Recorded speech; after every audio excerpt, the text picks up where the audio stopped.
मेरे प्रिय आत्मन, एक छोटी सी कहानी से मैं अपनी चर्चा शुरू करना चाहूंगा।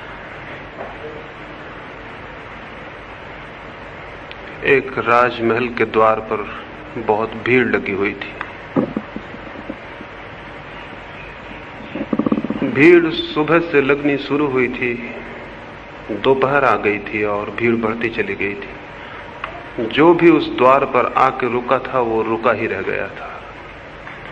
वहां कोई बड़ी अभूतपूर्व घटना घट गई थी और जिसको भी राजधानी में खबर लगी वो भागा हुआ महल की तरफ चला आ रहा था। सांझ भी आ गई। करीब करीब सारी राजधानी महल के द्वार पर इकट्ठी हो गई थी। लाखों लोग इकट्ठे थे। उस द्वार पर सुबह सुबह एक भिक्षु आया था और उस भिक्षु ने राजा से कहा था, मुझे कुछ भिक्षा मिल सकेगी? राजा ने कहा था, कोई कमी नहीं है, तुम जो चाहो मांग लो। उस भिखारी ने एक बड़ी अजीब शर्त रखी। उसने कहा कि मैं भिक्षा तभी लेता हूं जब मुझे ये आश्वासन मिल जाए, ये वचन मिल जाए कि मेरा पूरा भिक्षा पात्र भर दिया जाएगा। मैं अधूरा भिक्षा पात्र लेकर नहीं जाऊंगा। तो यदि ये वचन देते हो कि मेरा पूरा भिक्षा पात्र भर देंगे तो मैं भिक्षा लूं, अन्यथा मैं किसी और द्वार पे चला जाऊं। ऐसा शर्त वाला भिखारी कभी देखा नहीं गया था और ये शर्त कोई इतनी बड़ी भी न थी कि राजा के द्वार से उसे लौटना पड़े। राजा हंसा और उसने कहा, तुमने मुझे क्या समझ रखा है? क्या मैं तुम्हारे इस छोटे से भिक्षा पात्र को न भर सकूंगा? शायद तुम सोचते हो कि मैं धान्य में कुछ कम हूं और एक भिखारी का भिक्षा पात्र भी न भर सकूंगा। उसने अपने वजीरों को कहा कि जाओ और अन्न के दानों से नहीं बल्कि हीरे मोतियों से इसके भिक्षा पात्र को भर दो। उसने कहा, शर्त मुझे स्वीकार है। राजा हंसा था ये कहकर, लेकिन भिखारी भी हंसा और उसने कहा, एक बार फिर सोच लें, क्योंकि न मालूम कितने लोगों ने ये शर्त स्वीकार की और वो इसे पूरा नहीं कर पाए। राजा ने कहा, कैसे पागलपन की बातें करते हो? वजीर से कहा, समय मत खो, जाओ और उसके भिक्षा पात्र को बहुमूल्य पत्थरों से भर दो। वजीर बहुत से हीरे मोती लेकर आया। उस राजा के पास कोई कमी न थी हीरे मोतियों की, अकूत उसके खजाने थे और उस भिखारी के भिक्षा पात्र में डाले, लेकिन डालते ही भूल पता चल गई। भिक्षा पात्र में डाले गए मोती हीरे कहीं खो गए और पात्र खाली का खाली रहा। फिर और लाकर डाले गए, फिर और लाकर डाले गए और वे जो अकूत खजाने थे वे खाली होने लगे। सुबह की दोपहर आ गई, भिक्षा पात्र खाली का खाली रहा। राजा घबराया, कठिनाई खड़ी हो गई थी। वचन दिया था लेकिन न मालूम कैसा था ये भिक्षा पात्र। सांझ हो गई, राजा भी अड़ा हुआ था कि भर देगा उसे, लेकिन राजा भी छोटा पड़ गया। भिक्षा पात्र बहुत बड़ा था, वो नहीं भरा और सांझ आखिर राजा को उस भिक्षु के पैरों पर गिर जाना पड़ा और माफी मांग लेनी पड़ी। उसने कहा, मुझे माफ कर दें, भूल हो गई, लेकिन मैं ये पूछना चाहता हूं और ये उत्तर मिल जाएगा तो मैं समझूंगा कि मैं माफ कर दिया गया। ये भिक्षा पात्र क्या है? ये कोई जादू है? ये क्या है रहस्य? ये क्या है मिस्ट्री? छोटा सा पात्र है और भरता नहीं है और मेरे खजाने खाली हो गए। उस भिक्षु ने जो कहा, उसने कहा, न तो कोई जादू है और न कोई रहस्य है। मैं एक मरघट से निकलता था, एक आदमी की खोपड़ी पड़ी मिल गई, उससे ही मैंने ये भिक्षा पात्र बना लिया और मैं खुद ही हैरान हो गया, ये भरता नहीं है।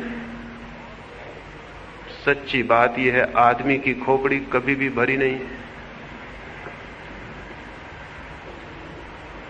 उस राजमहल के द्वार पर यह जो घटना घटी थी, कोई रहस्य नहीं है इसमें, कोई मिस्ट्री नहीं है। हम सब जानते हैं कि हमारी खोपड़ी भरती नहीं है। मनुष्य का मन कुछ ऐसा बना है कि भरता नहीं, और मनुष्य को मन के भरने की जो दौड़ है वही संसार है। और इस सत्य को जान लेना कि मनुष्य का मन भरता नहीं, धर्म की शुरुआत है, धर्म का प्रारंभ है। धर्म से मेरा कोई संबंध हिंदू और मुसलमान और ईसाई और जैन से नहीं है। ये धर्म है भी नहीं। अगर ये धर्म होते तो दुनिया धार्मिक हो गई होती। कोई हिंदू है, कोई मुसलमान है, कोई जैन है, और इस होने की वजह से ही वो धार्मिक नहीं है। धार्मिक होना कुछ बात ही और है। धार्मिक होना एक आंतरिक क्रांति है, एक रेवोल्यूशन है जो चित्त में घटित हो जाती है। उसका कोई एफिलिएशन से, कोई ऑर्गेनाइजेशन से, कोई संगठन, किसी मंदिर और चर्च से कोई वास्ता नहीं है। धर्म का संबंध है मनुष्य के मन से। अगर कोई मंदिर है तो मनुष्य का मन है, और अगर कहीं कोई सत्य और परमात्मा है तो वहीं खोजा जाना है। जो किन्हीं और मंदिरों में खोजते हैं वे भटक जाते हैं, क्योंकि वे सब मंदिर बाहर होंगे, और बाहर के मंदिर और बाहर के मकानों में कोई फर्क नहीं। भीतर है कोई, और वो भीतर जो मंदिर है उसकी खोज उसी दिन शुरू होती है जिस दिन ये भ्रम टूट जाता है कि इस मन को भरने की दौड़ व्यर्थ है, ये दिखाई पड़ जाता है। जब तक हम इस मन को भरने की दौड़ में होते हैं तब तक न समय होता, न फुर्सत होती कि हम उसे खोजें जो भीतर है। क्योंकि मन की इस दौड़ को भरने के लिए हमें बाहर दौड़ना पड़ता है, भीतर जाने का अवकाश नहीं मिलता, समय नहीं मिलता, सुविधा नहीं मिलती। मन को भरना है तो बाहर दौड़ना पड़ता है, और परमात्मा को जानना है तो भीतर। जो बाहर दौड़ रहा है वो भीतर नहीं देख पाए, इसमें कोई आश्चर्य नहीं। हम सब बाहर दौड़ रहे हैं, और हम सबका आज तक का भी अनुभव वही है जो उस राजमहल पे उस राजा को हुआ था। हम में से कौन कितना भर गया है? और क्या ये सीधा सा तर्क और सीधा सा अनुमान नहीं कि आज तक हम दौड़े हैं और भरे नहीं, तो कल भी हम दौड़ेंगे तो भर कैसे जाएंगे? आज तक हम सब दौड़े हैं और खाली हैं, लेकिन कल की आशा दौड़ाए चली जाती है कि कल भर जाएं शायद, और दौड़ें, कल शायद वो फुलफिलमेंट मिल जाए, वो पूर्णता मिल जाए जिसकी तलाश और खोज है। लेकिन जो दौड़ता है बाहर वो उसे कभी ना पा सकेगा। शायद मनुष्य के निर्माण के समय ही कोई बात हो गई जिसकी वजह से ये नहीं हो सकता। मैंने एक बड़ी काल्पनिक कथा सुनी है। मैंने सुना है कि परमात्मा ने आदमी को बनाया, और ये आपको पता है, आदमी को बनाने के बाद उसने फिर कुछ भी नहीं बनाया। आदमी को बना के वो घबरा गया होगा, और उसने बनाने का अपना सारा काम बंद कर दिया होगा, और आदमी से शायद वो डर गया होगा। उसकी आशा न थी कि ऐसा आदमी बन जाएगा, और शायद पुरानी कथा है, वो इतना डर गया अपने ही बनाए हुए आदमी से कि उसने देवताओं से पूछा कि आज नहीं कल ये आदमी मुझे परेशान करने लगेगा, मुझे कोई छिपने की जगह बता दो जहां मैं छिप जाऊं और ये आदमी मुझे न खोज सके। तो अलग अलग सुझाव आए, बड़े प्रस्ताव आए। किसी ने कहा दूर हिमालय में पहाड़ों में छिप जाओ। परमात्मा हंसा और उसने कहा जो आदमी है हिमालय इसके लिए बहुत दूर नहीं है, ये वहां पहुंच जाएगा। किसी ने कहा चांद तारों में छिप जाओ। परमात्मा ने कहा थोड़ी बहुत देर छिपे रह सकते, लेकिन यह आदमी जैसा मैंने बना लिया है ये वहां पहुंच ही जाएगा। फिर किसी ने उससे कहा, फिर एक ही रास्ता है, इसी आदमी के भीतर छिप जाओ।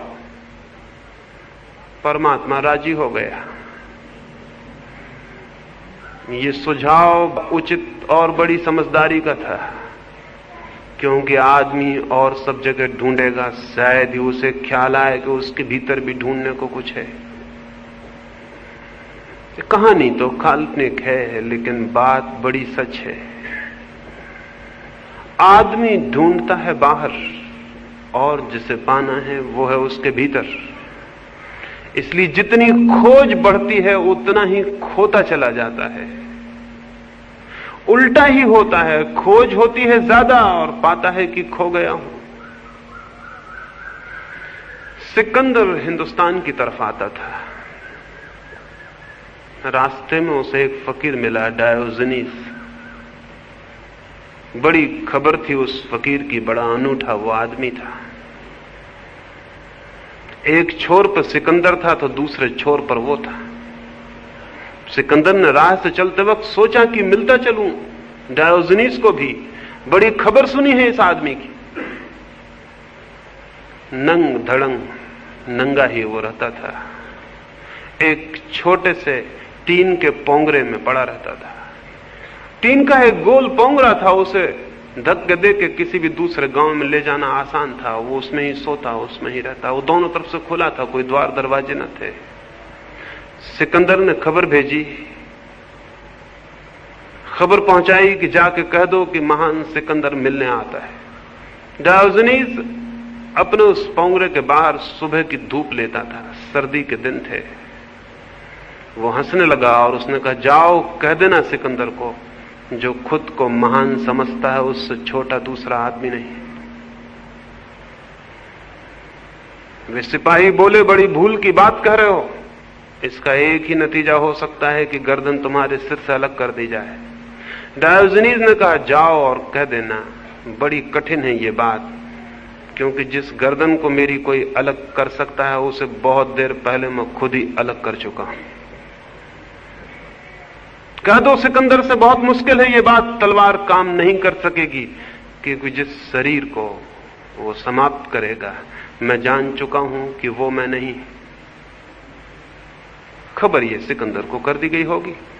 सिकंदर आया और उसने डायोजनीस से कहा, बहुत खुश हूं तुम्हारी बातों से, तुम्हारी हिम्मत और साहस से। तुम अकेले आदमी हो जिसने सिकंदर को जवाब दिया है, इससे मैं खुश हूं। डायोजनीस ने कहा, लेकिन मैं बहुत दुखी हूं। तुम्हें देखकर मेरे मन में बड़ी दया आती, बहुत दुख होता। तुम पागल हो। सिकंदर ने पूछा, क्या है मेरा पागलपन? डायोजनीस ने कहा, महीनों से देखता हूं फौजें चली जा रही हैं, क्या इरादे हैं, क्या करना चाहते हो? इतने हथियार, इतने घोड़े, इतने सैनिक, ये क्या हो रहा है? कहां जा रहे हो? ये तोपें कहां जा रही? सिकंदर ने कहा, मेरा इरादा एशिया माइनर को जीतने का। डायोजनीस ने पूछा, और उसके बाद? सिकंदर ने कहा, उसके बाद हिंदुस्तान। और डायोजनीस ने पूछा, उसके बाद? सिकंदर ने कहा, पूरी दुनिया। और डायोजनीस ने पूछा, उसके बाद? सिकंदर ने कहा, फिर मैं विश्राम करूंगा, आनंद से विश्राम करूंगा। डायोजनीस बोला, बड़े पागल हो, इसलिए मैंने कहा मैं अभी विश्राम कर रहा हूं, आ जाओ और विश्राम करो, इतनी दौड़ की क्या जरूरत है?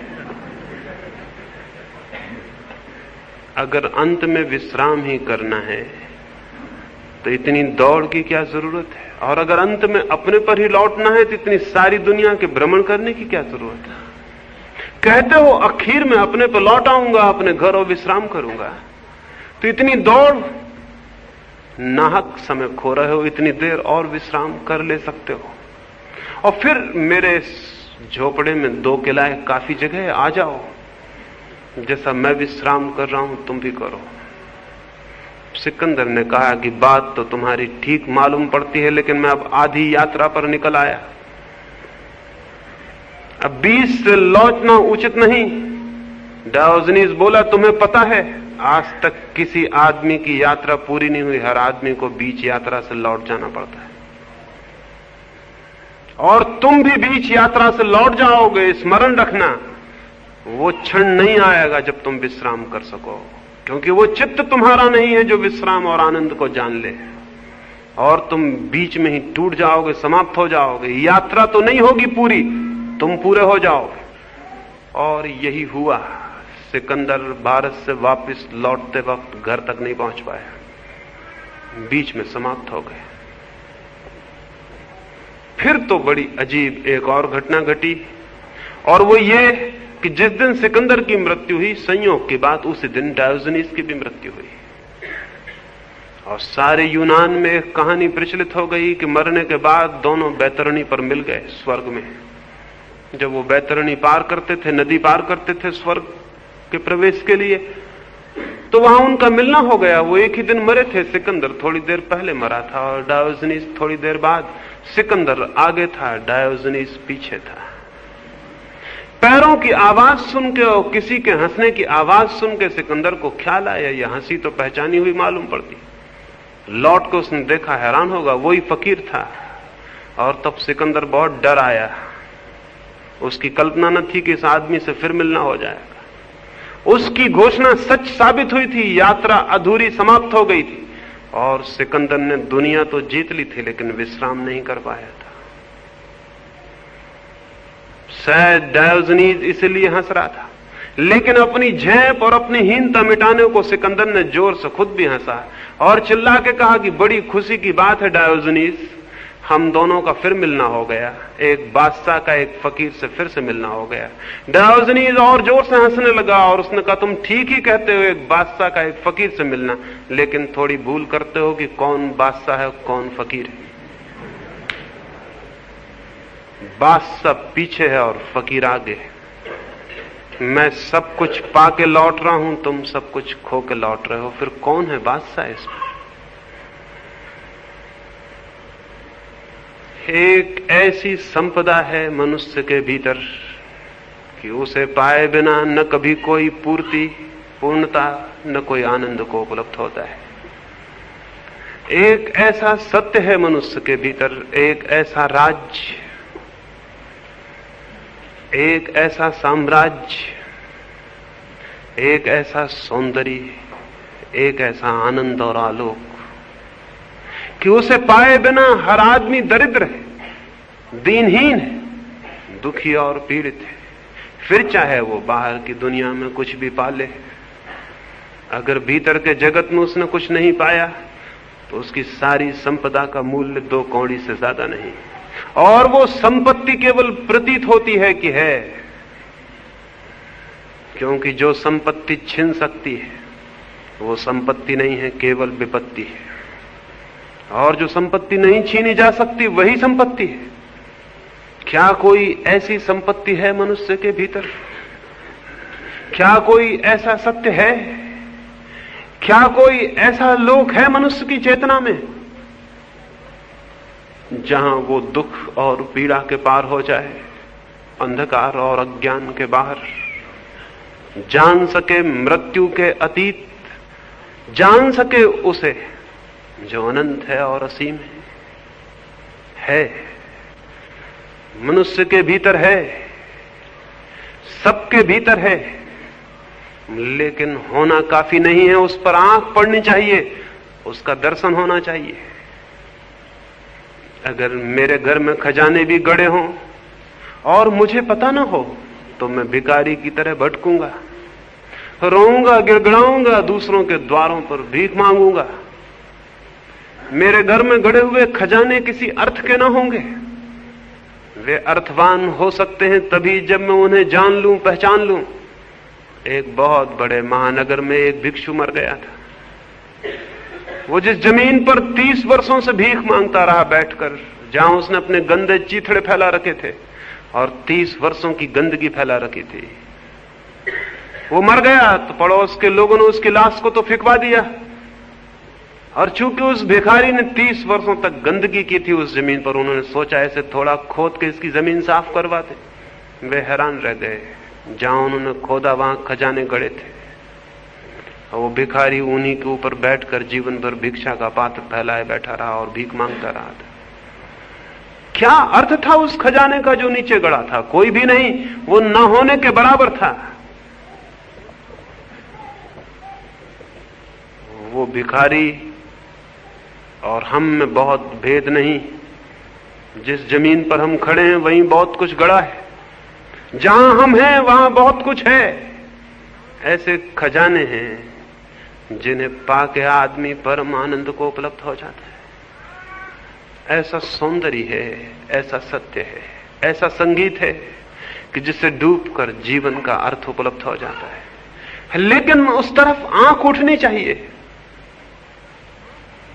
उसके होने से कोई फर्क नहीं पड़ता, वो दिखाई पड़ना चाहिए। अगर वो दिखाई नहीं पड़ता तो हम तो भीख मांगे चले जाएंगे और हम भीख मांगते ही समाप्त भी हो सकते हैं। लेकिन उस तरफ आंख तभी उठ सकती है जब बाहर की तरफ से आंख का धोखा टूट जाए। उसके पहले उसकी तरफ आंख नहीं उठ सकती। कौन सी चीज है जो रोके हुए है उस तरफ आंख उठने से? कौन सी बात है जो अटकाए हुए? एक बात, और केवल एक ही बात, और वो ये कि शायद ये आशा कि बाहर मैं कुछ पालूं, संपत्ति, शक्ति, पद, वैभव, कुछ पालूं बाहर तो तृप्ति हो जाएगी मेरी। ये आशा और ये भ्रम भीतर आंख नहीं उठने देता। 24 घंटे आंख अटकी रहती है कहीं बाहर। फिर ये आंख बाहर भटकते भटकते परेशान हो जाती है, थक जाती है, बुढ़ापा आ जाता है। तो हम देखते हैं बूढ़े आदमियों को मंदिरों में जाते, सन्यासियों की बातें सुनते हैं, शास्त्र पढ़ते हैं। थक जाती है आंख, बाहर से ऊब जाती है, परेशान हो जाती है। तो फिर हम सोचते हैं अब धर्म की शरण, क्योंकि मौत आती है करीब और वो जीवन तो हमने गंवा दिया। लेकिन तब भी हम बाहर ही खोजते हैं। जीवन भर की गलत आदत पीछा नहीं छोड़ती। तब भी हम किसी मंदिर में खोजते हैं जो बाहर है, और किसी गुरु के चरणों में खोजते हैं वो भी बाहर है, और किसी शास्त्र में खोजते हैं वो भी बाहर है। और हिमालय पर चले जाएं और सन्यासी हो जाएं, वो सब होना बाहर है। वो जीवन भर की जो गलत आदत थी बाहर खोजने की, यद्यपि ये दिखाई पड़ गया कि बाहर नहीं मिलता, लेकिन फिर भी धर्म के नाम पर भी हम बाहर ही खोजते हैं। पहला भ्रम टूट जाता है तो दूसरा भ्रम उसकी जगह खड़ा हो जाता है। सवाल ये नहीं है कि बाहर आप धन खोजते हैं। अगर आप धर्म भी बाहर खोजते हैं तो बात वही है, कोई फर्क ना हुआ। सवाल ये नहीं है कि बाहर आप शक्ति खोजते हैं, पद खोजते हैं, राज्य खोजते हैं। अगर ईश्वर को भी बाहर खोजते हैं कोई फर्क ना हुआ, बात वही की वही है। जो बाहर खोजता है उसकी आंख भीतर नहीं पहुंच पाती, फिर चाहे बाहर वो कुछ भी खोजता हो। एक सन्यासी मोक्ष खोज रहा है कि मरने के बाद मोक्ष चला जाएगा, बाहर खोज रहा है। एक आदमी परमात्मा को खोज रहा है, जगह जगह बाहर खोज रहा है। बाहर की खोज संसार है, फिर चाहे वो खोज किसी भी चीज की क्यों ना हो। भीतर की खोज धर्म है। भीतर क्या खोजेंगे? भीतर का तो हमें कोई पता ही नहीं, खोजेंगे क्या? ईश्वर को खोजेंगे, धन को खोजेंगे, क्या खोजेंगे भीतर? भीतर तो अननोन है, अज्ञात है, क्या खोजेंगे? भीतर का हमें कोई पता नहीं, इसलिए हम क्या खोजेंगे? बस एक ही बात हो सकती है, बाहर की खोज व्यर्थ दिखाई पड़ जाए तो बाहर से आंख अपने आप भीतर लौटनी शुरू हो जाएगी। जहां हमें सार्थकता दिखाई पड़ती है वहां हमारी आंख अटकी रहती, वहीं हमारी आंख लगी रहती है जहां हमें अर्थ दिखाई पड़ता है, मीनिंग दिखाई पड़ता है। अगर वो मीनिंग दिखाई पड़ना बंद हो जाए कि वहां नहीं है अर्थ, आंख बदल जाएगी, फौरन बदल जाएगी। जहां हमें दिखाई पड़ता है कि अर्थ है वहीं हम बंधे रह जाते हैं। एक रात एक जंगल में दो साधु निकलते थे। वृद्ध साधु जैसे ही सांझ ढलने लगी और सूरज ढलने लगा, अपने युवा साथी से पूछा, कोई खतरा तो नहीं है इस जंगल में? कोई डर तो नहीं? वो युवा सन्यासी हैरान हुआ। आज तक ऐसी बात उसके वृद्ध गुरु ने कभी ना पूछी थी। अंधेरे से अंधेरे, बीहड़ से बीहड़, निबिड़ से निबिड़ जंगलों में से वे निकले थे, लेकिन कभी उसने न पूछा था कि कोई भय तो नहीं, कोई फियर तो नहीं, कोई डर तो नहीं। सन्यासी को डर कैसा? वो थोड़ा चिंतित हुआ, आज ये बात क्यों उठाई है मन में? क्या हो गया है? आज कुछ गड़बड़ जरूर है, कोई फर्क जरूर है। थोड़ी देर बाद वे कुएं के पास रुके, हाथ मुंह धो लेने को। सूरज ढल गया था। वृद्ध ने अपनी झोली युवा को दी और कहा, जरा संभाल के रखना, मैं हाथ मुंह धो लूं। तब उस युवक को ख्याल आया, झोली में जरूर कुछ होना चाहिए, शायद कुछ है झोली में, उसी का भय है। उसने झोली में हाथ डाला, देखा एक सोने की ईंट। उसने उस ईंट को तो फेंक दिया जंगल के रास्ते के किनारे, उतने ही वजन का एक पत्थर झोली के भीतर रख दिया। फिर यात्रा फिर शुरू हो गई। गुरु आ गया, उसने जल्दी से अपनी झोली ले ली और फिर चलने लगे।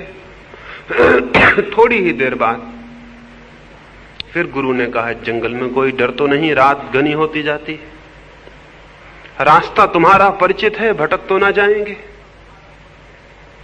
जल्दी ही गांव आ जाएगा या नहीं? नहीं, जल्दी ही गांव आ जाएगा या नहीं? उस युवक ने कहा, भयभीत ना हो, अब कोई भय नहीं, मैं भय को पीछे फेंक आया हूं। उसने घबरा के झोली में हाथ डाला, वहां तो एक पत्थर का टुकड़ा रखा था। वो वृद्ध हंसने लगा और उसने कहा, कितने आश्चर्य की बात है, मुझे ख्याल था कि सोने की ईंट ही रखी है, तो मैं संभाले चला जा रहा था, बार बार टटोल के देख लेता था, मुझे क्या पता कि भीतर पत्थर है। पत्थर उसने फेंक दिया और वो बोला कि अब चलने की कोई जरूरत नहीं, अब यहीं सो जाएं, अब गांव फिर सुबह उठ के चलेंगे। उस ईंट में अर्थ था तो मन वहां बंधा था। अब ईंट पत्थर हो गई तो रात वहीं सो गए वे। फिर कोई भय ना था, फिर कोई चिंता ना थी, फिर कोई विचार ना था। फिर वो झोला एक तरफ पड़ा रहा और वो पत्थर भी एक तरफ पड़ा रहा। जहां हमारा अर्थ है, चाहे उसमें अर्थ हो या न हो, जहां हमें अर्थ का बोध है, जहां हमारे चित्त को लगता है कि वहां अर्थ है, वहां हम बंधे रह जाते हैं। बाहर जो जगत है उसमें लगता है अर्थ है, इसलिए बंधन है। बाहर का जगत नहीं बांधता है किसी को। वो घर नहीं बांधता जिसमें आप रहते हैं, वो पत्नी और बच्चे नहीं बांधते जो आपके पास है, कोई नहीं बांधता आपको। आपके अर्थ का बोध बांधता है। आपको लगता है कि वहां अर्थ है, तो चित्त बंध जाता है, अटक जाता है, उलझ जाता है। फिर कुछ ना समझें कि इस बाहर के जगत को छोड़ के भागते हैं, पत्नी को छोड़ के, बच्चे को छोड़ के, घर द्वार छोड़ के जंगल की तरफ भागते हैं। जो भागता है वो भी मानता है कि अर्थ वहां था, नहीं तो भागने का कोई कारण नहीं। जिसके पीछे हम भागते हैं उसमें भी अर्थ है, और जिससे हम भागते हैं उसमें भी अर्थ है। अगर अर्थ ना हो तो उससे भागने का कोई कारण भी तो नहीं। दो तरह के लोग हैं जमीन में, एक तो वे जो बाहर की चीजों के पीछे भागते हैं, और एक वे जो बाहर की चीजों से डर के भागते हैं। लेकिन दोनों एक बात में सहमत हैं कि बाहर की चीज में अर्थ है। ये दोनों ही व्यक्ति धार्मिक नहीं। ये ग्रस्त धार्मिक नहीं जो घर में रह रहा है, और वो सन्यासी धार्मिक नहीं जो घर छोड़ के भागता है। इन दोनों का जहां तक इस बात का संबंध है कि बाहर अर्थ है, ये दोनों सहमत और राजी हैं। ये एक ही आदमी की दो शक्लें हैं, ये एक ही आदमी के दो पहलू हैं। ये एक ही दृष्टि के दो रूप हैं, ये भिन्न दृष्टि नहीं है। भिन्न दृष्टि तो उसकी है जिसे बाहर अर्थ दिखाई पड़ना बंद हो जाता है, तो न तो वो बाहर की चीजों के पीछे भागता है और न उनसे डर के भागता है। उसका भागना, उसका दौड़ना बंद हो जाता है। न तो वो धन के पीछे भागता है और न धन को छोड़ के भागता है। एक बहुत बड़े सन्यासी के पास में था, लोगों ने कहा उनके सामने अगर कोई रुपए पैसे ले जाए तो वो आंख बंद कर लेते। तो मैंने कहा फिर रुपए पैसों से उनका लगाव जारी है, उनका संबंध कायम है, रुपए पैसों पर उनकी नजर है। नहीं तो आंख बंद करने का क्या कारण है? कौन सी वजह? अगर कोई आदमी स्त्री को देख के आंख बंद कर लेता हो, समझ लें उसकी आंख स्त्री पर है। नहीं तो आंख बंद करने की क्या वजह है? भागने की क्या वजह है? डरने की क्या वजह है? कोई स्त्री से थोड़ी डरता है, कोई स्त्री पुरुष से थोड़ी डरती है। डरती है अपने भीतर छिपे हुए भाव से, डरता है व्यक्ति अपने भीतर छिपी हुई कामना से। वो वहां मौजूद है इसलिए डर है, इसलिए आंख बंद करते हैं। और आंख बंद करने से वो मिटेगा जो आंख के भीतर है। आंख बंद करने से उसका क्या संबंध? कोई भी संबंध नहीं। आंख खुली हो या बंद हो, जो भीतर है वो भीतर है। तो हम धन के पीछे भागें कि धन छोड़ के भागें, हम राज्य को पकड़ें या राज्य को छोड़ें, दोनों हालत में हम वही हैं, कोई फर्क नहीं है। सन्यास के भ्रम ने, इस बात के भ्रम ने कि जो बाहर को छोड़ के भागता है वो धार्मिक है, जमीन पर धर्म को नहीं आने दिया। ये बात बिल्कुल ही भ्रामक है। ये वही आदमी है जो चीजों के पीछे भाग रहा था, ये वही आदमी है, बिल्कुल वही, जो चीजों को छोड़ के भाग रहा है। इसके भीतर कोई भी क्रांति नहीं हो गई है। एक गांव में एक वृद्ध दंपति था, पति था और पत्नी थी, और दोनों न तो भीख मांगते और न ही कोई बड़ा व्यवसाय करते थे। लकड़ियां काट लाते थे जंगल से, बेच देते। जो पैसा आ जाता संध्या तक, जो थोड़ा रूखा सूखा खाने को मिल जाता खा लेते, और जो बच जाता वो संध्या बांट देते। रात्रि फिर दरिद्र होकर सो जाते, सुबह फिर वही लकड़ी काट लाते। एक दिन वर्षा थी, दूसरे दिन भी वर्षा, और तीसरे दिन भी अचानक वर्षा आ गई थी। 3-4 दिन उन्हें भूखे ही रह जाना पड़ा, और चौथे दिन जब सूरज निकला और धूप निकली तो वे जंगल गए। 4 दिन के भूखे, बूढ़े, कमजोर, बामुश्किल उन्होंने लकड़ियां काटी, और उन लकड़ियों को काट के उनकी मौलियां बना के लौटे। पति आगे था, पत्नी थोड़े पीछे थी। रास्ते पर देखा उसने कि एक थैली पड़ी है, कुछ असरफियां बाहर पड़ी हैं सोने की, कुछ थैली के भीतर है। उसके मन को ख्याल आया, पति को ख्याल आया, मैंने तो स्वर्ण को जीत लिया, मैंने तो धन पर विजय पा ली, मैंने तो त्याग कर दिया है पूरा, लेकिन पत्नी का क्या भरोसा? पतियों को कभी भी पत्नियों पर कोई भरोसा नहीं है, उसको भी नहीं था।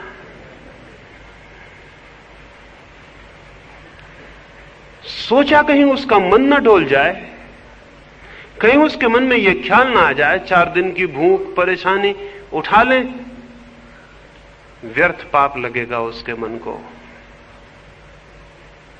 कमजोर होती हैं स्त्रियां, सोचा ऐसा उसने। ऐसा अपने आप को मजबूत सोचने के लिए सुविधा होती है, दूसरे को कमजोर सोच लेना। तो उसने जल्दी से उस असरफी और थैली को गड्ढे में सरका के मिट्टी डाल दी। पीछे उसकी पत्नी भी आ गई जब वो मिट्टी डाल ही रहा था।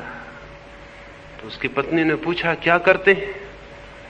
सत्य बोलने का नियम था उसका, मुश्किल में पड़ गया। जो भी नियम ले लेते हैं सत्य बोलने का, वो मुश्किल में पड़ ही जाते हैं, क्योंकि सत्य सहज निकले वो बात दूसरी है और नियम से निकले वो बात बिल्कुल दूसरी है। तो कठिनाई खड़ी हो गई। सच बोलता है तो जो बात छिपानी चाहिए थी वो जाहिर होती। झूठ बोल नहीं सकता, इसलिए मजबूरी में उसे कहना ही पड़ा कि मुझे क्षमा करो, अपने मन में कोई वासना मत लाना। बहुत बहुमूल्य असरफियों वाली थैली यहां पड़ी थी, सोने की असरफियां थी।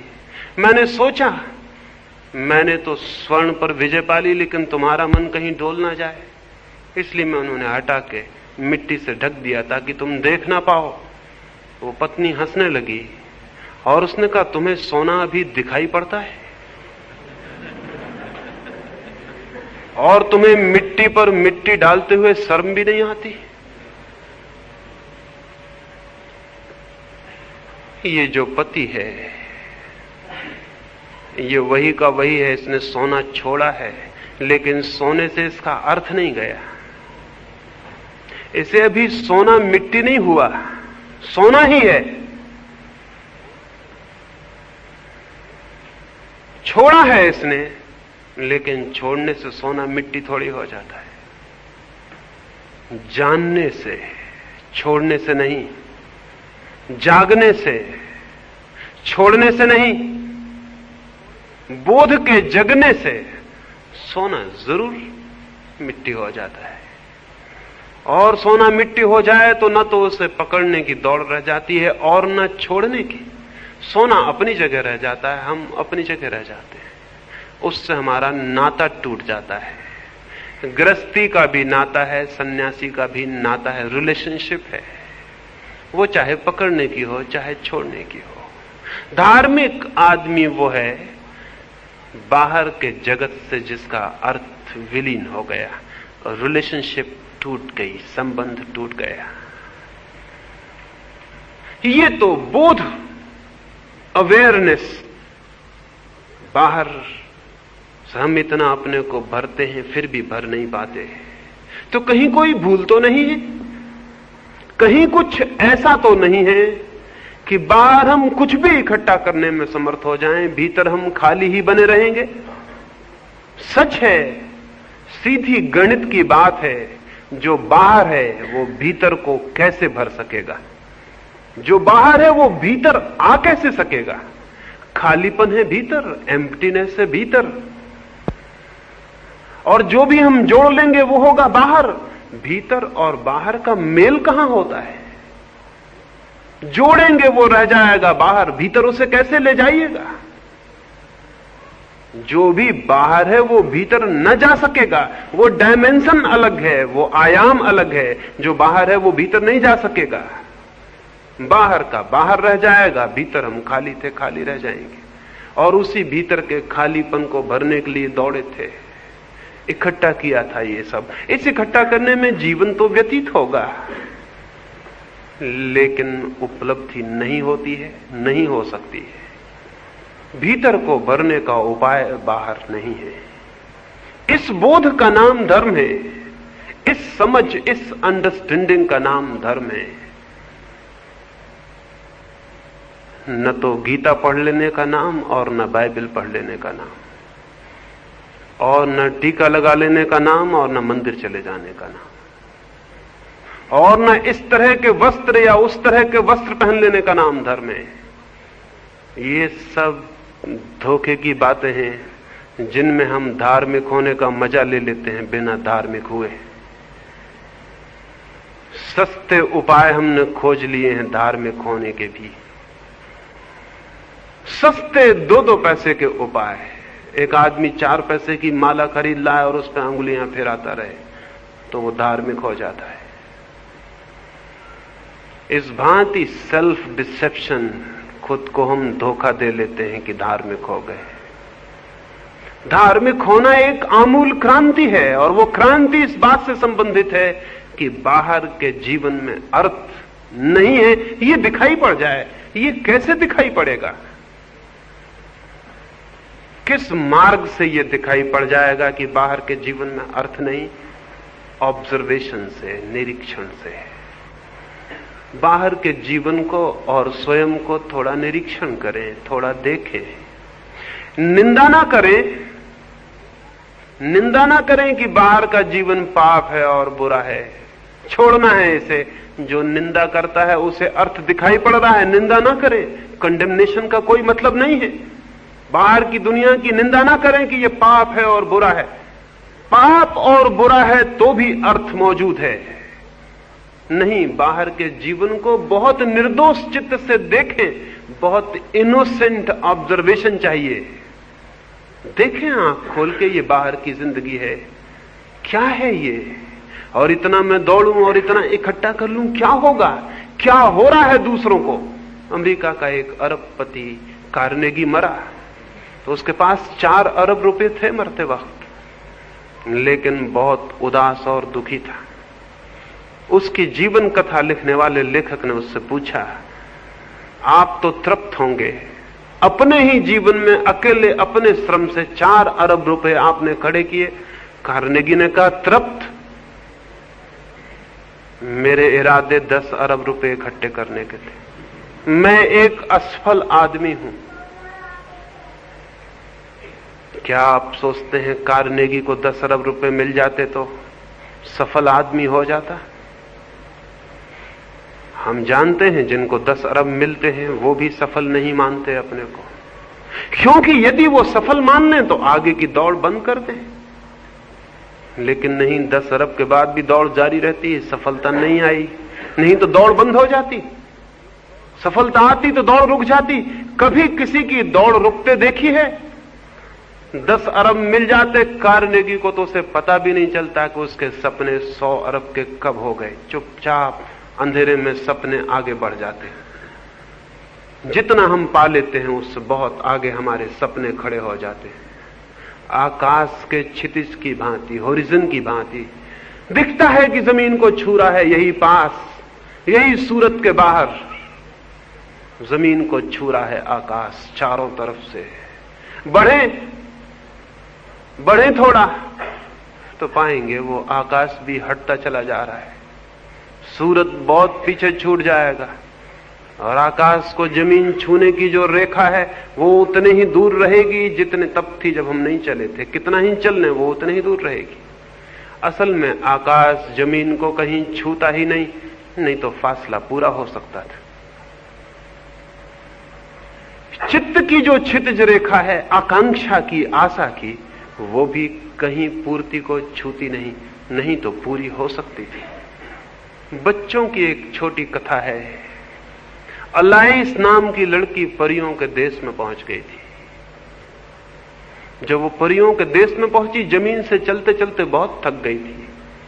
आकाश में पहुंच गई तो बहुत थकी हुई थी। जमीन से चलना, छोटी बच्ची, भूख प्यास लगाई थी उसे। वहां जाके उसने देखा शीतल ठंडी हवाएं बहती हैं, बड़ी सुंदर जगह है, पर भूख उसे जोर से लगी है। चारों तरफ आंखें दौड़ाई, देखा थोड़ी ही दूर पर, जरा से फासले पर, 100 कदमों की दूरी पर परियों की रानी खड़ी है। उसके हाथ में फलों के, मिठाइयों के थाल है और वो रानी उसे बुला रही है कि अलाइस आ, उसे इशारा कर रही। अलाइस ने दौड़ना शुरू किया। सुबह थी तब सूरज निकल रहा था। वो भागी, 100 ही कदम का फासला था, 2 क्षण का फासला था, लेकिन भागी सूरज ऊपर चढ़ने लगा और वो घबरा गई। वो भागती जा रही है, रुक के देखती जाती है, फासला उतना ही है, डिस्टेंस उतना ही। वो रानी अब भी खड़ी है दरख्त के नीचे, हाथ में उसके फलों के थाल, और वो इशारा करती है आओ। उसकी आवाज सुनाई पड़ती है कि आ जाओ अलाइस। वो फिर भागती है, सूरज ऊपर आ गया, धूप कड़ी हो गई, वो थक गई, पसीने से भर गई। उसने रुक के खड़े होकर चिल्ला के पूछा ये क्या मामला है? सुबह से दोपहर हो गई दौड़ते दौड़ते, फासला छोटा मालूम पड़ता है, लेकिन मैं दौड़ती चली जा रही हूं और तुम उतने ही दूर हो जितनी दूर थी। उस रानी ने कहा ये मत सोचो, जो सोते हैं, जो सोचते हैं वो मुश्किल में पड़ जाते हैं, दौड़ो। सोचने वाला मुश्किल में पड़ जाता है, उसने कहा दौड़ो। दौड़ने वाला पहुंचता है, सोचने वाला मुश्किल में पड़ जाता है। उसको भूख लगी थी, वो फिर दौड़ने लगी। सूरज ढलने को आ गया, सांझ हो गई। वो अलाइस थक के गिर पड़ी। फासला उतना का उतना था। उसने चिल्ला के पूछा, रानी ये कैसी दुनिया है तुम्हारी? सुबह से सांझ हो गई मेरे दौड़ते दौड़ते, ये रास्ता कहीं ले जाता नहीं, तुम तक पहुंचाता नहीं, फासला उतना है और अब तो अंधेरा भी उतरने लगा। उस रानी ने कहा, पागल लड़की, तुझे शायद पता नहीं, दुनिया में कोई रास्ता किसी को कहीं नहीं पहुंचाता। सुबह जन्म के सूरज के साथ आदमी जहां अपने को पाता है, मृत्यु की संध्या वहीं पाता है, फासले उतने ही रहते हैं।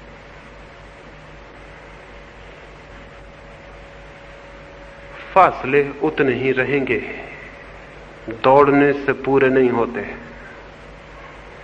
इसका ऑब्जर्वेशन चाहिए, इसका निरीक्षण चाहिए कि हम आंख खोल के चारों तरफ देखें। आंख खोल के जो देखेगा वो आदमी धार्मिक हुए बिना नहीं रह सकता। लेकिन जिनको हम धार्मिक जानते हैं वो तो आंख बंद करके बैठ जाते हैं। आंख बंद करने में धर्म नहीं, आंख ठीक से पूरी खोलने में धर्म है। आंख बंद करना एक तरह की मौत है, आंख बंद करना एक तरह की सुसाइड है, आत्महत्या है। क्योंकि जो आंख बंद करता है वो तथ्यों के जगत से टूट जाता है और उन्हीं तथ्यों के निरीक्षण में छिपा है सत्य, उसी में जो सब तरफ फैला है, उसी में देखना है ठीक से। उसमें हम ठीक से नहीं देख पाते, इसलिए अर्थ मालूम होता है, ठीक से देख पाएं अर्थ विलीन हो जाता है। तो राइट ऑब्जर्वेशन चाहिए, सम्यक दृष्टि, ठीक ठीक आंख चाहिए देखने वाली। ठीक आंख का पहला लक्षण है निष्पक्ष, अनप्रेजुडिस्ड। पहला, बिना किसी पक्ष के। दूसरा लक्षण है सरलता से, सहजता से, जो तथ्य है उसको देखना। सिद्धांतों के माध्यम से जो तथ्य को देखता है वो तथ्यों को कभी नहीं देख पाता,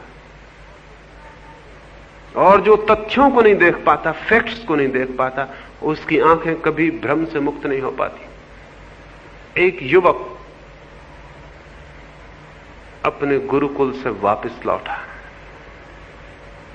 जब वो गुरु से विदा होता था, उसने गुरु के पैर पड़े और उसकी आंखों से आंसू गिर पड़े गुरु के चरणों पर।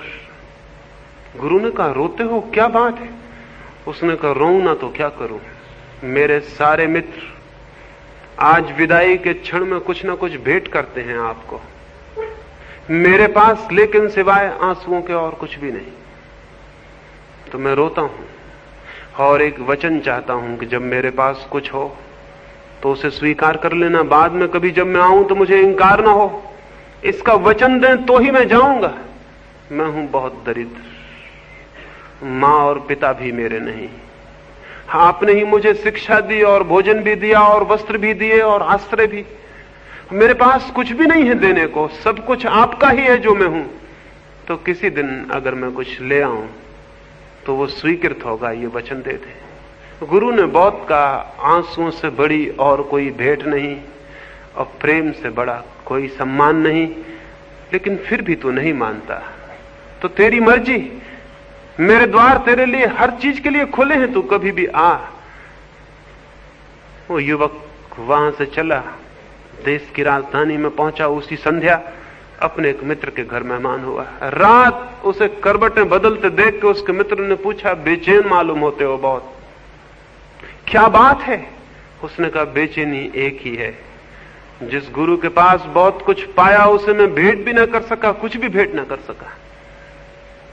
उसके मित्र ने पूछा, क्या भेंट करना चाहते हो? उस युवक ने कहा, अगर 5 स्वर्ण मुद्राएं भी मुझे मिल जाएं, लेकिन कहां मिलेंगी, मैंने तो इकट्ठी 5 मुद्राएं देखी भी नहीं, तो मैं गुरु के चरणों में रखा था। उसके मित्र ने कहा, तुम निश्चिंत सो जाओ, सुबह थोड़े जल्दी उठाना। इस देश का जो राजा है उसका नियम है कि पहले भिक्षु, पहला याचक उसके द्वार पर जो चला जाता है वो जो भी मांग लेता है वो दे देता है। तो तुम 5 स्वर्ण मुद्राएं मांग लेना, जल्दी चले जाना, और घबराने की कोई बात नहीं, मुश्किल से कभी कोई याचक जाता होगा। वो निश्चिंता से सो गया और सुबह बहुत जल्दी राजा के द्वार पर पहुंच गया। कोई वहां न था। थोड़ी देर बाद राजा अपनी बगिया में घूमने को आया तो वहां हाथ जोड़ के उसने कहा कि मैं पहला याचक हूं, जो मैं मांगूंगा दे सकेंगे आप? राजा ने कहा आज के ही नहीं, सदा के तुम पहले याचक हो, क्योंकि आज तक जब से मैंने ये नियम लिया कोई नहीं आया। तो जो तुम मांगोगे मैं दे दूंगा, जो तुम मांगोगे। जैसे ही राजा ने यह कहा जो तुम मांगोगे, 5 स्वर्ण असरफियों का ख्याल एकदम खिसक गया और 5000 असरफियों का ख्याल आ गया। गणित सीखा था उसने भी। आप तो ही गणित जानते हैं, मैं ही थोड़ी, वो भी गणित जानता था। 5 हट गए और शून्य पर शून्य रख गए। 5000। उसने सोचा जब राजा कहता है जो मांगोगे, तो पागल हूं मैं जो 5 मांगू, 5000 क्यों नहीं? और फिर उसे लगा पागल हूं मैं जो 5000 ही मांगू, 5 लाख क्यों नहीं? या कि 5 करोड़, या कि 5 अरब, या कि खरब। और फिर बहुत ही शीघ्र क्षणों में संख्याएं लंबी हो गई और अंतिम संख्या आ गई जो उसे मालूम थी। और तब उसका हृदय धक से रह गया कि मैंने और गणित क्यों न सीख लिया। राजा सामने ही खड़ा था। उसने कहा प्रतीत होता है तुम निश्चय करके नहीं आए, तो तुम निश्चय कर लो, मैं बगिया का एक चक्कर लगाऊं। युवक को राहत मिली। उसने कहा बड़ी कृपा है आपकी, मैं थोड़ा सोच लूं। लेकिन सोचने का तो अंतिम सीमा आ गई थी, संख्याएं चुक गई थी। क्या सोचे, क्या करे? और बहुत पीड़ा मालूम होने लगी। राजा के पदचाप सुनाई पड़ने लगे। वो वापस लौटता है, उसके पदचाप बढ़ते चले जाते हैं और वो घबराया जा रहा है और मरा जा रहा है। 5 स्वर्ण असरफियां बहुत पहले छूट गई। गुरु बहुत न मालूम कहां खो गया। देने लेने की बात ना रही, भेंट का कोई सवाल ना था। सवाल था एक। राजा कहता है जो मांगोगे दे दूंगा। तो पीड़ा मन को सताने लगी। इस बात की खुशी नहीं कि बहुत कुछ मिल जाएगा, इस बात का दुख कि पता नहीं कितना पीछे छूट जाएगा। मांग तो लूंगा ये, लेकिन पता नहीं कितना पीछे छूट जाएगा और ये अवसर जीवन में दोबारा आए ना आए। और डर है कि ना आएगा, क्योंकि राजा इस भेंट को दे के सचेत हो जाएगा और शायद वापस ले ले अपने नियम को। सोचा होगा एक गरीब सा लड़का है, 10-50 रुपए मांगेगा, कोई स्कॉलरशिप की बात कहेगा या कुछ और। राजा करीब आने लगा, तभी उसके सारे प्राण जैसे इकट्ठे हो गए और उसे ख्याल आया मैं गलती में हूं, संख्या छोड़ दूं, मैं सीधा मांग लूं कि जो कुछ तुम्हारे पास है सब मुझे दे दो। संख्या की उलझन गड़बड़ है, पीछे पछतावा होगा। सब दे दो जो तुम्हारे पास है, हां 2 वस्त्र छोड़ दूं, जो वो पहने हैं पहने चला जाए। बाहर निकल जाओ 2 वस्त्र पहने हुए, दया है मेरी कि 2 वस्त्र छोड़ता हूं। ऐसे मन तो छोड़ने का नहीं होता, 2 वस्त्र भी कौन छोड़ना चाहता है। राजा सामने आया तो वो निर्णित था। उसने कहा फिर से कह दें कि जो मैं मांगूंगा देंगे। राजा ने कहा मैंने, तुम चिंता क्यों करते हो, बोलो। उस युवक ने कहा तब जो आप वस्त्र पहने हैं उन्हें पहने बाहर निकल जाएं, और जो आपका है सब मेरा हुआ। सोचा था राजा घबराएगा, पता नहीं हृदय का दौरा आ जाए, हार्ट अटैक हो जाए या क्या हो जाए। लेकिन राजा घबराया नहीं, बात उल्टी हो गई, घबराया युवक ही। क्योंकि राजा ने आकाश की तरफ हाथ जोड़े और कहा हे परमात्मा, जिस आदमी की मैं प्रतीक्षा करता था वो आ गया। और राजा ने कहा मेरे बेटे, 2 वस्त्र छोड़ने में तुझे बहुत कष्ट होगा, वो भी मैं छोड़े जाता हूं। मैं नग्न ही इस द्वार के बाहर निकल जाता हूं, जिसमें कि कभी तुझे पछतावा ना हो और मेरे प्रति क्रोध ना आए।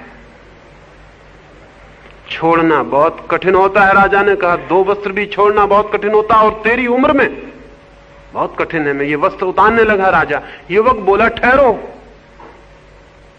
एक चक्कर और बगीचे का लगाएं, मैं एक बार और सोच लूं, क्योंकि मैं घबरा आया हूं, मैं अबोध हूं, मेरा कोई अनुभव नहीं। और आपकी छोड़ने की इतनी राजी, इतनी मर्जी, इतनी स्वेच्छा, इतना आनंद, तो मैं डर गया।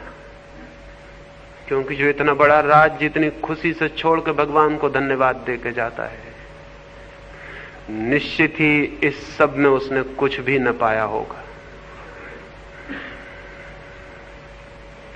तो जब वो अपने जीवन को व्यर्थ कर लिया आपने, और आप बूढ़े हो आए, और आपके सारे केस शुभ्र हो गए, और आपके चेहरे पे झुर्रियां आ गई, और जीवन आपसे विदा हो गया, और आप इस सब के बीच कुछ न पा सके, तो क्षमा करें, अभी मेरे पास जीवन है, मैं वहां खोजूं जहां कुछ मिल सकता है।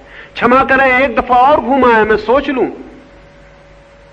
राजा ने कहा, सोचोगे तो मुश्किल में पड़ जाओगे, सोचने वाले हमेशा मुश्किल में पड़ जाते। और फिर जीवन पड़ा है, सोचते रहना। मैंने भी तो जीवन भर सोचा, तब जाना। रुको, जल्दी क्या है? जल्दी हो तो मुझे होनी चाहिए, संभालो इसे, जल्दी मैं जाऊं। लेकिन युवक राजी नहीं हुआ, और राजा को दूसरा चक्कर लगाने जाना पड़ा। और जैसा कि राजा को ज्ञात था वही हुआ। लौटकर युवक वहां नहीं था। वो अपनी 5 स्वर्ण मुद्राएं भी बेचारा छोड़ गया। इसे मैं कहता हूं ऑब्जर्वेशन, इसे मैं कहता हूं निरीक्षण। उस युवक ने कुछ देखा, निरीक्षण किया। उसके पास आंख थी, वो राजा के आर पार देख गया, राजा की सारी संपत्ति के आर पार देख गया।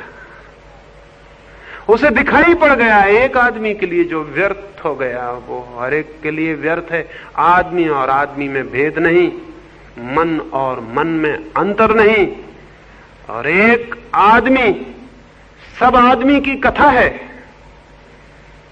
लेकिन हम सब इस भ्रम में होते हैं कि मैं हूं एक्सेप्शन, मैं हूं अपवाद, मैं बात ही और हूं, बाकी सब और होंगे। इसलिए हर आदमी ये सोच के कि मैं अपवाद हूं सोचता है। निरीक्षण करने की क्या जरूरत है? मैं जीऊं अपने ढंग से। नहीं, कोई मनुष्य अपवाद नहीं है। मनुष्य की कथा एक है, मनुष्य के चित्त की कथा अलग अलग नहीं, और उसके चित्त के नियम एक हैं, भिन्न नहीं। 10,000 वर्षों में अगर कोई अनुभव मनुष्य के सामने निरपवाद रूप से खड़ा हो गया है तो वो ये कि जिन्होंने बाहर खोजा उन्होंने कुछ भी नहीं पाया। एक भी बाहर खोजने वाला आदमी ये नहीं कह सका कि मैं हाथ उठा के कहता हूं कि मैंने बाहर की दुनिया में पा लिया उसे जिससे मैं पाना चाहता था। पूरे मनुष्य के इतिहास में एक आदमी नहीं जो ये कह सके कि मैंने बाहर खोजा और पा लिया।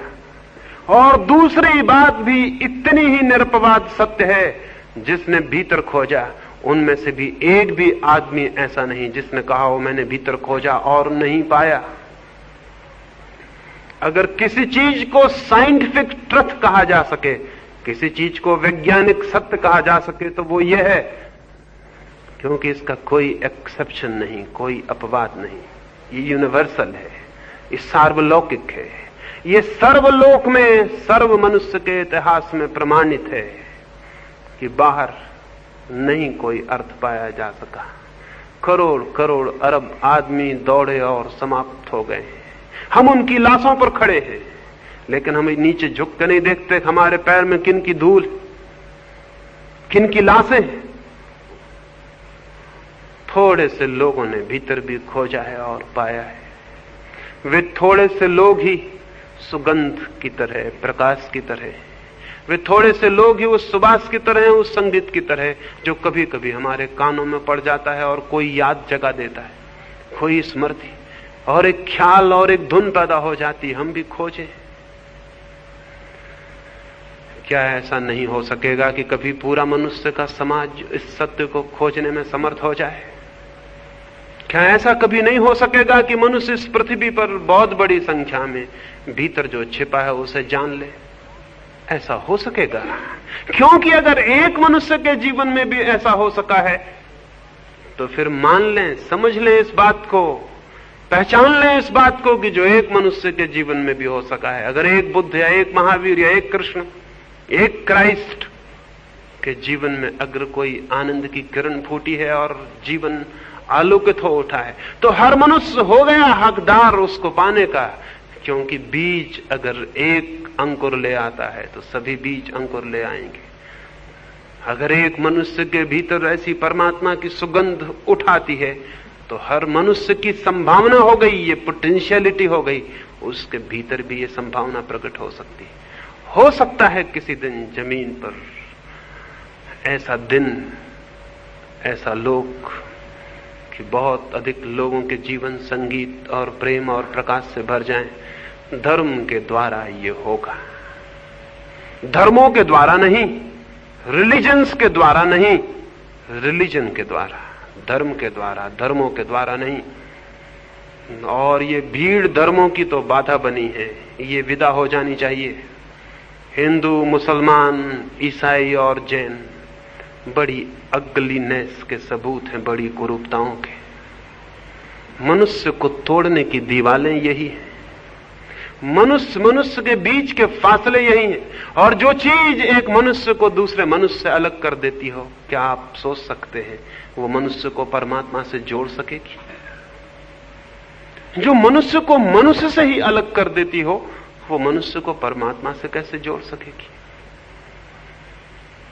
जो तोड़ने वाला है वो धर्म नहीं, लेकिन जो जोड़ दे प्राणों को प्राण से, एक को सबसे, और वो जोड़ तभी पैदा होता है जब आंख भीतर जाती है। जोड़ पैदा नहीं होता, बल्कि आंख भीतर जाते ही पता चलता है कि हम तो जुड़े हैं, संयुक्त हैं, इकट्ठे हैं। एक ही प्राण, एक ही चेतना बहुत बहुत रूपों में प्रकट और अभिव्यक्त है। और जैसे ही आंख भीतर जाती है, ज्ञात होता है न कोई दुख है। दुख था इसलिए कि हम बाहर थे, बाहर होना ही दुख था। न कोई चिंता है, न कोई पीड़ा, और न है मृत्यु। बाहर हम थे इसलिए उसे नहीं देख पाते थे जो भीतर है और अमृत है। इस छोटी सी चर्चा में मैंने एक ही बात आपसे कही, एक ही छोटा सा सूत्र। देखें आंख खोल के जीवन को, निरीक्षण करें तो बाहर की व्यर्थता दिखाई पड़ सकती है, और बाहर की व्यर्थता दिखाई पड़ा है तो भीतर की सार्थकता पर तत्क्षण आंख पहुंच जाती है। और जिसकी भीतर की सार्थकता पर आंख पहुंच गई, वो कोई बाहर की दुनिया को उजाड़ने वाला नहीं बन जाता है, बल्कि वही बाहर की दुनिया के लिए भी आनंद का और सुबास का स्रोत हो जाता है। वो कोई बाहर को दुनिया का मिटाने वाला और उजाड़ने वाला नहीं होता, बल्कि वही आधार बन जाता है बाहर की दुनिया के लिए भी। क्योंकि जब भीतर सुगंध पैदा होती है तो सुगंध बाहर फैलनी शुरू हो जाती है, और जब भीतर आनंद पैदा होता है तो आनंद बाहर बंटना शुरू हो जाता है, और जब भीतर प्रकाश का जन्म होता है तो उसकी किरणें बाहर पहुंचनी शुरू हो जाती है। जो भीतर है फिर वो बाहर बंटने लगता है। इसलिए जो स्वयं को जानता है और जो धर्म में जीता है, वो संसार को उजाड़ता नहीं, बल्कि उसके लिए तो सारा संसार ही परमात्मा हो जाता है। तो अंत में यही प्रार्थना करूंगा, परमात्मा करे आपके भीतर से सुगंध और सत्य और संगीत पैदा हो सके। वो मौजूद है, आपकी आंख वहां पहुंच जाए तो वो जाग जाएगा, उठाएगा और प्रकट हो जाएगा। बीज मौजूद हैं, अगर आपकी आंख उन बीजों पर पड़ गई तो वे अंकुरित हो जाएंगे और उनमें फूल आ जाएंगे। और जब किसी आदमी के जीवन में फूल आते हैं तो वो पूर्णता को उपलब्ध हो जाता है। मेरी बातों को इतने प्रेम और शांति से सुना, उससे बहुत बहुत अनुग्रहित हूं। और अंत में सबके भीतर बैठे हुए परमात्मा को प्रणाम करता हूं। मेरे प्रणाम स्वीकार करें।